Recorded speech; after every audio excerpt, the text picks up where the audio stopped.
بسم اللہ الرحمن الرحیم۔ السلام علیکم ناظرین۔ محکمہ موسمیات کی تازہ ترین رپورٹ سے باخبر رہنے کے لیے برائے مہربانی ہمارے چینل کو سبسکرائب کر لیں تاکہ ہماری ہر ویڈیو سب سے پہلے آپ کے پاس پہنچے۔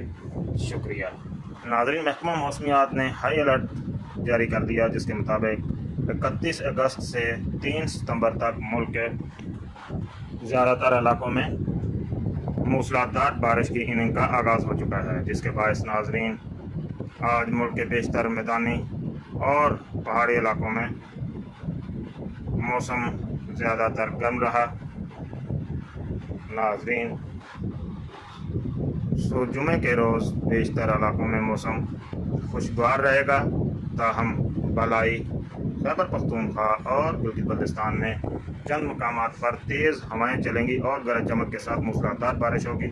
اسی کے ساتھ ساتھ آپ کو آگاہ کرتا چلوں 2 اور 3 ستمبر کو ناظرین ملک کے بیشتر علاقوں میں موسم خوشگوار رہنے کا امکان ہے، تاہم خطہ پٹوہار، بالائی خیبر پختونخوا، گلگت بلتستان اور کشمیر میں گرج چمک کے ساتھ موسلادھار بارش ہوگی۔ اسی کے ساتھ آپ کو آگاہ کرتا چلوں ناظرین صوبہ سندھ اور خیبر پختونخوا کے بیشتر اضلاع میں موسم خوشگوار رہے گا۔ بالاکوٹ، کوستان اور گردونواں میں گرج چمک کے ساتھ موسلادھار بارش اور اس کے ساتھ ساتھ اولے پڑنے کی بھی توقع ہے۔ ناظرین اب تک کے لیے اتنا ہی، مجھے دیجیے اجازت، حاضر ہوں گا ایک نئی اپڈیٹ کے ساتھ۔ شکریہ۔